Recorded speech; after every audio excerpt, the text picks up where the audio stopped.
Don't wrap it. Hello, my wonderful friends. First things first, I am so sorry that this is another one of those no Arlo face videos.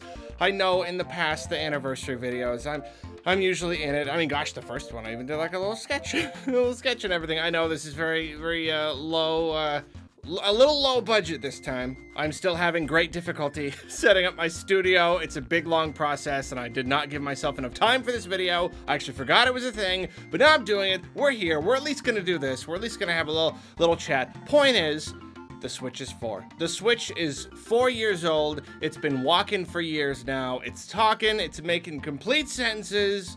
Maybe a little rudimentary math. Anyway, funny joke, but gotta move on. If you haven't seen the previous anniversary/birthday videos, it's just kind of like an update, just like on my relationship with the Switch, you know, where it's at, all that kind of stuff. A disclaimer, you might find a lot of it might sound a little negative, and but I have to remind you that overarching, I love the Switch, and I almost exclusively play the Switch, and it's great. It's more just kind of just over the years, the little things about it that are kind of, less enjoyable, kind of get more pronounced as time goes on. I'll go over the specifics soon, but just know that. Just know that, overall, I still really love the Switch, whatever you hear today.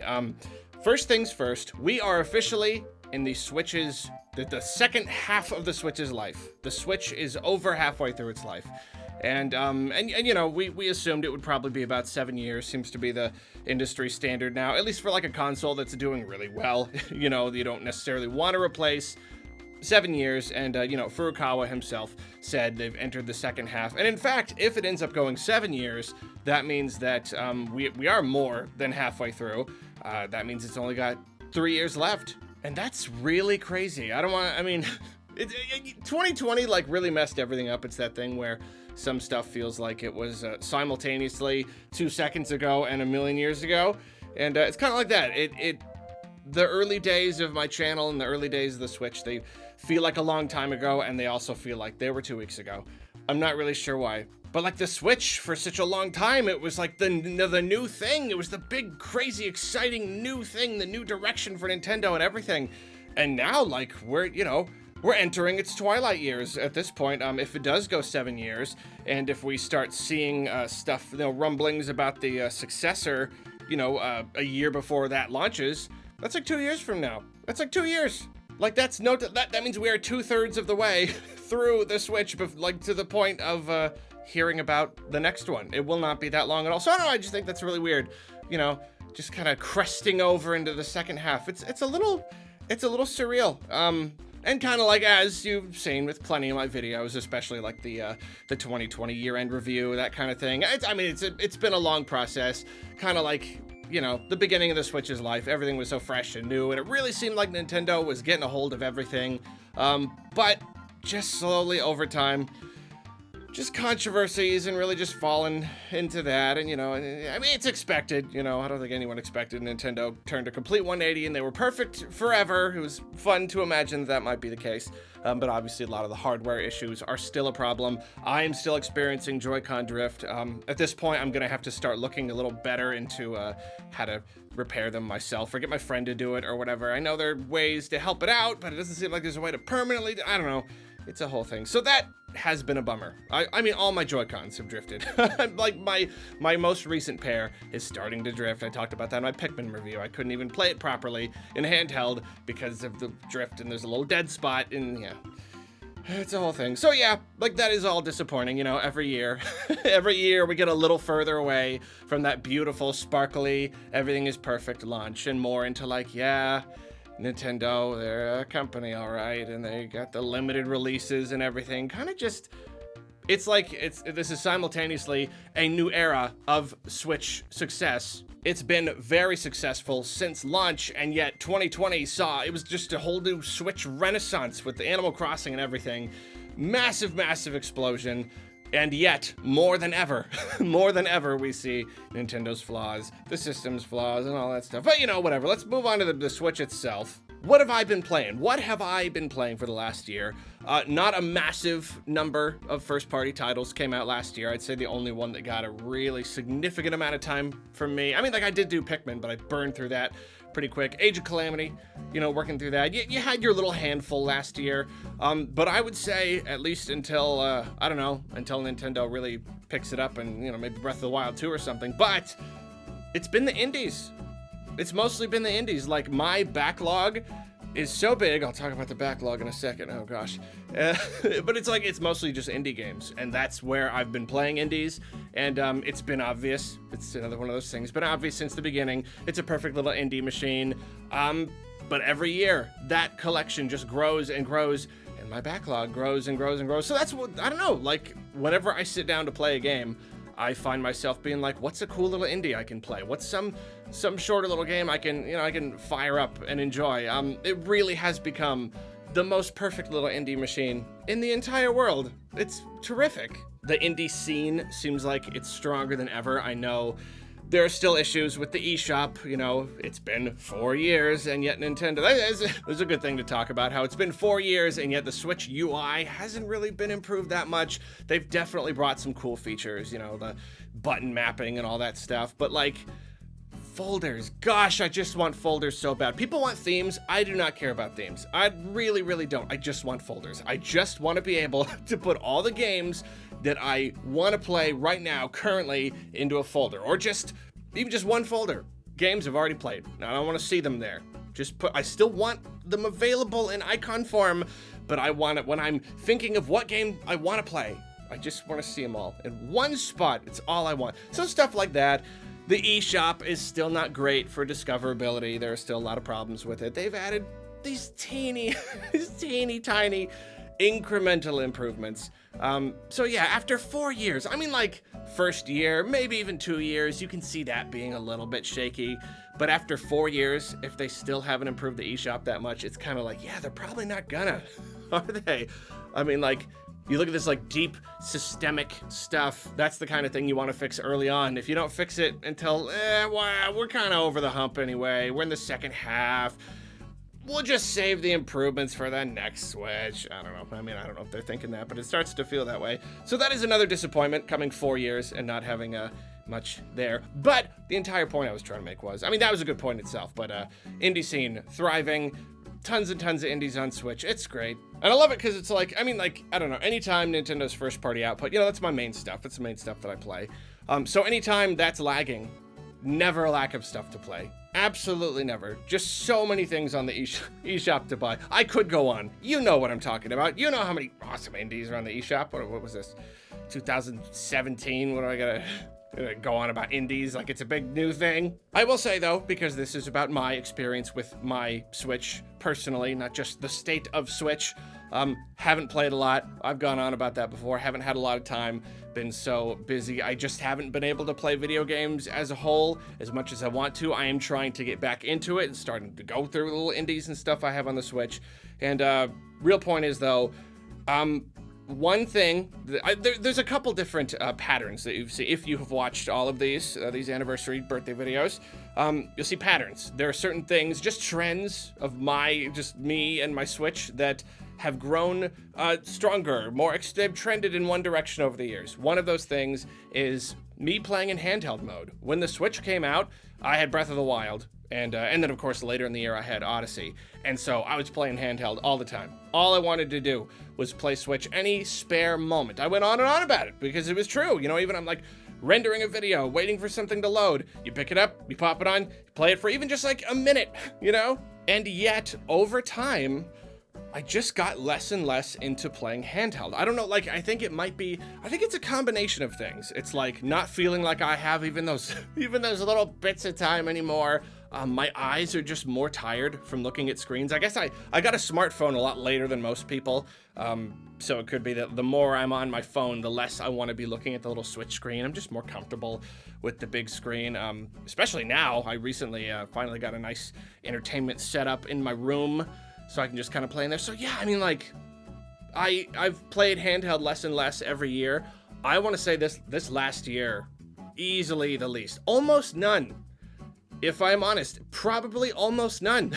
I think the most times I played handheld were just to see how a game plays handheld when I'm doing a review. And like, you know, it's not like, handheld is a gimmick and it's the kind that wears out over time. Like, no, it's always going to be a really great practical thing that doesn't wear off. So I'm sure there are plenty of other people who are the opposite. It really just depends on where you're at in your life and stuff. That is, before I forget, that is one thing I'd really love to hear down in the comments. Like, how much are you doing handheld? How much does it compare to what you used to do? Is that still a really big selling point for you? Moving on though, and speaking of handheld and selling points and all that stuff, another trend, another thing you've no doubt heard me talk about if you saw the previous videos, is just kind of like how the further like the thing launched, loved it, loved the graphics, you know, they're old, they're lesser kind of compared to the other, you know, next gen, current gen consoles or whatever, but it was fine because they're still fine and it's worth it for the portability. And over time, every single year, I get a little less and less okay with the Switch and its performance capabilities. I mean, just a natural technology thing, you know, that's normal. Things become outdated and you expect them to be updated and refreshed and whatnot. And this is the year, kind of like with the handheld, how it kind of like, I don't know, it kind of went over a threshold going into the second half of the Switch's life. Now I almost never play handheld. Well, another threshold I've crossed is, man, I'm just kind of done with the Switch. No, just kidding. No, but like, I want more power. I really want more power. I wanted a, you know, 2018. Yeah, I mean, like, you know, it could use a little more. 2019. Yeah, we're really kind of getting there. 2020. You get the picture. I now am at the point where I don't want to make any sacrifices for any like Switch ports, you know? Earlier on, I was way more likely to play you know, a Switch port, even if it was graphically compromised, just because the portability. But then, the less I play portable, the less I'm willing to make that sacrifice. I think the last major time I tried was Outer Worlds. That and like Witcher 3. Like, I got codes for those, which was very nice of their respective companies to send me codes. And like, I tried, and I really actually was enjoying The Witcher 3. Like, I even did an impressions video, and like, it does work. It works fine. It's a fine experience, but I just, the more I play, the more I'm like, I just want to wait. I just want to wait and play this on my PlayStation, you know what I mean? And then Outer Worlds, I only played for one session. I'm like, yeah, this is great, and it probably works fine. I'm just done with that. And it's not even just playing handheld less. It's also, like I said, it's also just the move of technology. What has changed this year? Well, we got next-gen consoles. We got Xbox and new PlayStation. And so now everybody is doubling down, especially them. Like, graphics haven't even gotten that much better. They're mostly just focusing on performance, higher resolution, higher frame rate. And I've never been that big of a stickler for frame rate, but I've always really been into resolution, and now I am more into frame rate than ever, basically just performance. I'm looking at it more than ever, and I'm looking at my Switch, and I'm like, I'm done with this. I really, really want something more. Obviously, there will eventually be a successor to the Switch, and that'll be great. You know, that'll probably be the approximate power of, like, Xbox One, PS4. That's how Nintendo usually goes, is like one step behind. But right now they're 2 steps behind. Right now, everybody else has got these big, awesome, crazy 4K, 120 FPS games or whatever, and we are still playing graphics that work on like a PS3. You know, there's a PS5, we're still playing PS3 games. And like, it worked for a while, but I'm really, really kind of done. I'm pretty much done. And that is why a Switch Pro is such a good idea. A Switch Plus, a new Switch, a Super Switch, whatever you want to call it. That, even just a marginal improvement, even just pushing, you know, I've said it 1,000 times, even just 1080p, 60 FPS, that's gonna do it. That's really gonna do it. I'm more into frames than ever before, so give me some frames, and that will, like, it's not gonna fix the problem entirely. Obviously, I'm looking at these other systems and wishing we had really better graphics. There's still gonna be 360 PS3 graphics, but it's gonna take the edge off of my impatience, you know what I mean? And that's gonna coast me for just a few more years. It would be perfect. The whole point of a console refresher upgrade like that is to refresh sales, and Nintendo doesn't need a refresher of sales. The Switch is still selling great, so I don't know if that's going to factor into their decision to make a hardware refresh. I don't know if that's going to be like, I don't know if they had the plan in the first place, or if they're like, well, we were gonna, but now we don't need to. Let's wait until sales start to flag and then do the Switch Pro. I don't really know, but at least personally, that's where I'm at. It would be perfect. This is the year. This is the year. I'm done with the current one. Please give me the Pro or whatever. That's gonna help so much. And finally, I mentioned that backlog, and boy, that is another one of those things, the trend, except the trend goes up. I get more and more and more. Early on in the Switch's life, I was like, I'm not getting that backlog because I already have a physical backlog that I ignored to build up a Steam backlog of hundreds and hundreds. I don't need a Switch one too. I'm just gonna not. Don't buy a game unless you want to play it right then. That went out the window. I think I even talked about that in last year's video where it finally got out of hand. Oh, this year it got even more out of hand because I kind of reached a point where, like, I really want to support indies. So, like, even just that alone has me, like, spending more on indie games. Like, being less frugal. I'm a very frugal person. I like to get things on sale and stuff. But, like, right there, I'm like, yeah, you know what? They deserve it. I'm just going to buy some games. But I've also gotten to a very... This changed everything. Once I flipped this Switch on, it changed everything. I got to a point where I was like, if a game is on sale and I'm not sure if I want it, I will pay a few dollars. Like, I will pay, I'm not even paying for the game, I am paying for the ability to not have to think about this decision anymore. So it'll be like $5, yeah, sure, I'll just buy it. I don't know if I'll play it or if I'll like it, but I'll just do it just to get it off my wish list so I don't have to think about it every time I boot up the eShop. So once I kind of made that decision, things went bad. Things went really bad. I've got codes that people gave me. I've got games I got on sale that I do want to play that I'm not sure I want to play. It's a lot. It's probably, I mean, it's got to be well over 100 of just games. Probably even just games I want to play that are there. It's got, I mean, like at least several dozen. It's pretty bad. All there on that little Switch. And then, like, what happens if, like, okay, you know what? I'm finally ready to go through my backlog. Switch 2 comes out. It's not completely backwards compatible, so you have to wait for all these indies to get ported over, and you're lucky if you get to carry over your purchase. What am I gonna do then? I gotta play these games. They're on my Switch. It's like, yo, you buy a game, you can have it forever. Like, am I gonna have it forever? I don't know what their whole system is gonna be. You know, I'm not still playing my 3DS games. I have to play my 3DS to do that. What about Switch 2? What about the Switch 1? I don't really know. It's so stressful. Oh, it's so stressful. But it is also a testament to the amazing, incredible library that the Switch has. Ended on a positive note. Boy, it's a problem though. It's a good problem, but it's a problem. I think, you know what? I think that's just about it. It's been 4 years. 4 years since that fateful day. 4 years since the introduction of death on the channel, and me and Loxton did that Best Buy. Oh, I don't know. I did all sorts of sketches back then.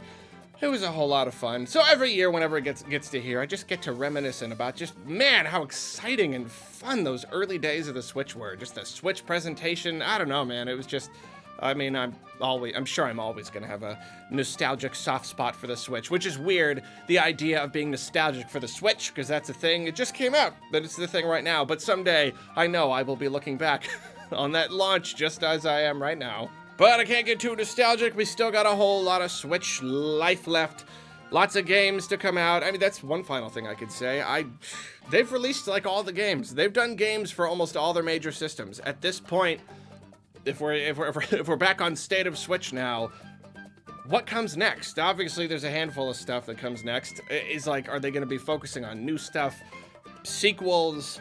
I don't really know. We're kind of at this weird stalling point where it's like, okay, what is Nintendo going to do? We're getting a Breath of the Wild 2. Are we getting an Odyssey 2 or something? Are we, what are you going to do? I guess we got into Splatoon. We know that now, so that's something. But as far as new titles and pre-existing series go, like, the pool is small. The pool is pretty darn small. So, all that really just to say, who knows what the next 2 or 3 years are going to bring of Switch? Who knows what we'll be talking about next year? Maybe we'll be talking about how the Switch Pro changed everything, and Joy-Con drift is done forever, and Luigi's Mansion 4. For no reason, we just got that, and it's amazing. Who knows, though? Tell me with your words, everything, every single thing on your mind about you and your relationship with your Switch. Have you had it for 4 years? Have you had it for less? Do you share any of these kind of problems that I have where just kind of over time, just kind of gets a little more pronounced? You know, are you ready for that refresher? Are you just ready for the Switch 2? Do you hate the Switch and you came upon this video entirely on accident and have no idea why you watched the whole thing? Let me know down in the comments. I love you. Have a wonderful day. And if I might end this video with a little a little song I prepared for the Switch. Happy birthday. Never mind. I'm not sticking to this. I'm sorry. I thought I could. I just kind of I thought I could turn it into something funny. I really can't though. I was just gonna sing it silly. And I'm not gonna. See you later.